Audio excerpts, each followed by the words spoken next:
A man just paid $3 million for a car. He can't drive it in the rain. He can't park it on a public street. He can't take it to a normal mechanic.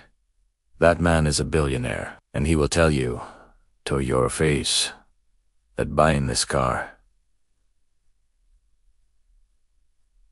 What he won't tell you is how.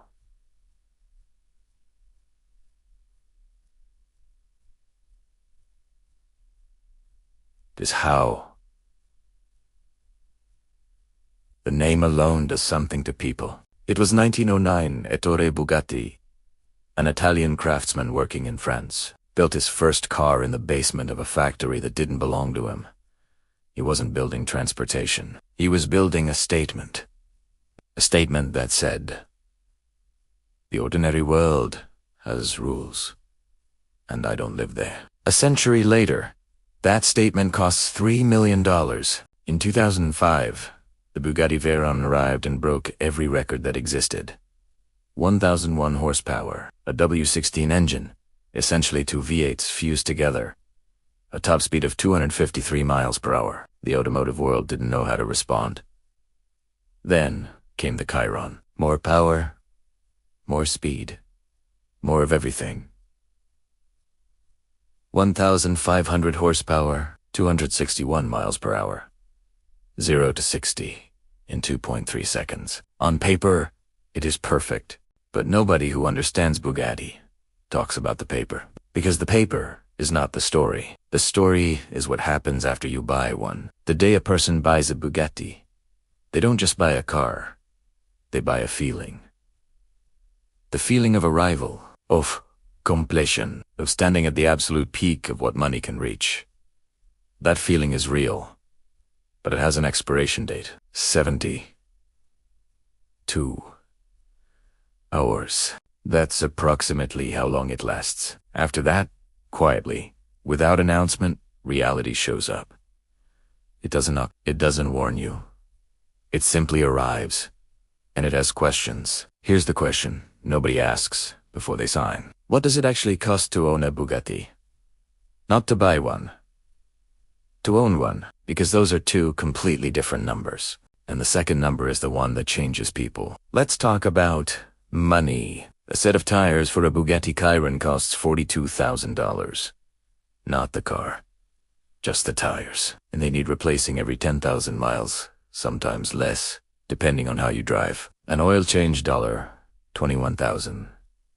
For oil. The brake pads? $35,000 to replace. The engine requires a full rebuild every 15,000 miles. That rebuild costs over $300,000. And if the W16 fails completely, you don't repair it. You replace the entire engine. $400,000 for an engine, on a car you already paid $3 million for. But here's what makes it stranger. None of this information is hidden. Bugatti publishes maintenance costs. The dealers discuss it openly. The buyers know. They know every number, and they write the check anyway. So the real question isn't, can they afford it? The real question is, why does knowing the cost change nothing? Because Bugatti isn't selling transportation. They never were. Bugatti is selling identity, and identity is the most powerful drug ever invented. When a billionaire buys a Bugatti Chiron, they are not buying horsepower. They are buying the version of themselves they have spent a lifetime trying to become. The person in the room that no one walks past without looking back. The person whose garage tells a story without saying a single word. But here is the trap. The one nobody warns you about. The car doesn't change who you are. It reveals Italiano. A man with nothing to prove doesn't need 1,500 horsepower. A man who has already arrived doesn't need the world to know it. The Bugatti, for all its beauty, and it is beautiful, is a mirror. And some people don't like what they see. If this is changing how you think about what luxury actually means, don't go anywhere. The most important part of this story is still ahead. Here's what Bugatti actually is. Beneath the carbon fiber.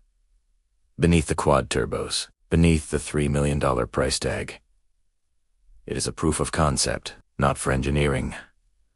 For human obsession. Every Chiron. Every Veyron. Every car that leaves Molsheim. It is a physical answer to a question humanity has never been able to stop asking. How much is enough? The man who buys a Bugatti has already answered that question financially. He has more money than he can reasonably spend in a lifetime. But emotionally, he is still searching. That is not a criticism.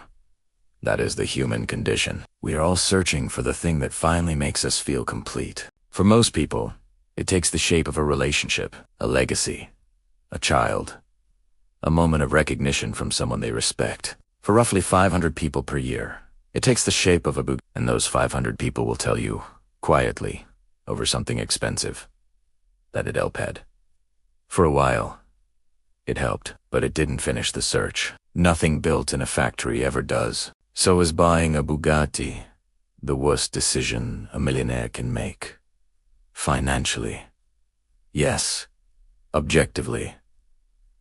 Without argument. The depreciation alone would make any accountant leave the room. But financially is not the only way to measure a decision. And this is where the story changes. The man who drives a Bugatti Chiron at 261 miles per hour on a closed Herman highway. That man has felt something most human beings never will. He has touched the absolute ceiling of what engineering can produce. He has been somewhere almost no one alive has been. That moment, that specific, unrepeatable, impossible moment. Ashno. Price. So maybe the question was never, is a Bugatti worth the money? Maybe the real question, the one Ettore Bugatti was asking back in 1909 in that factory basement, is this: what is a feeling worth? And that question, nobody can answer for you. Not a price tag. Not an accountant. Not me. Only you know what a feeling is worth. And perhaps that is the real secret Bugatti has been selling all along. Not a car. A question. The most expensive question in the world. If you want to understand what drives the people who build and buy the world's most extreme machines, subscribe. Next week, the brand that makes Bugatti look affordable, and why the people who own it almost never talk about it.